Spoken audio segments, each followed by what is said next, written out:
Istri Putra Siregar tak ingin bertemu dengan Chandrika Cika yang juga turut terseret kasus suaminya.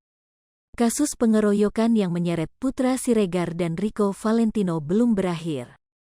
Diketahui, masa tahanan keduanya terancam diperpanjang hingga 40 hari. Terkait dengan kasus tersebut, istri Putra Siregar, Septia Yetri Opani mengaku tak ingin bertemu dengan Chandrika Cika yang juga turut terseret.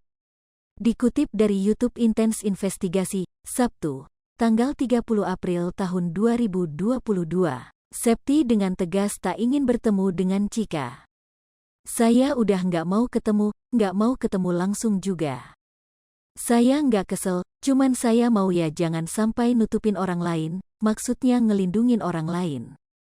Terus malah mengorbankan orang lain untuk dipenjara, semoga tidak seperti itu, terang Septi. Lebih lanjut, istri bos PS Store tersebut juga tak ingin membaca pesan Instagram atau direct message, DM.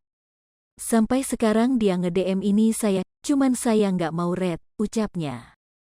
Cika pun sempat meminta Septi untuk takedon postingannya yang berisi DM Cika kepadanya yang menuturkan fakta terkait kasus pengeroyokan tersebut. Septi tak mengerti maksud dari permohonan Cika tersebut. Saya nggak tahu alasannya kenapa kamu nyuruh saya takedon? Tapi kan aku bisa nyampaikan bahwa ini loh kesaksian kamu. Kan di sini juga orang bisa mikir kalau kamu di sini jujur, jelas Septi. Meski kenal dengan Cika, tetapi Septi mengaku tak mengenal dekat sosok Cika.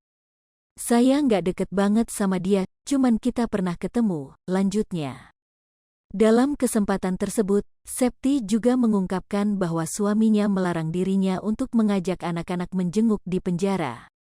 Boleh nggak, sayang, kalau aku ajak anak-anak ke sini, ke penjara? Jangan, aku takut anak-anak aku kena mentalnya, pesan Putra saat itu kepada Septi.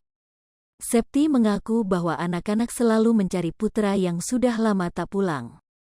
Biasanya ingatnya subuh-subuh, biasanya mereka kebangun, nanyanya ayah.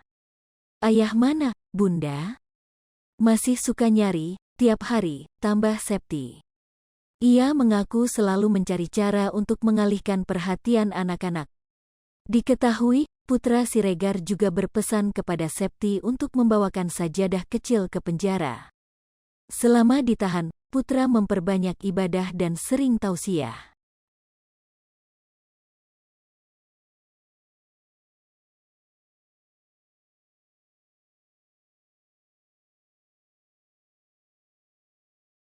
Hai pemirsa Sri Popo TV, jangan lupa komen, like, dan subscribe, serta tonton terus berita-berita terupdate lainnya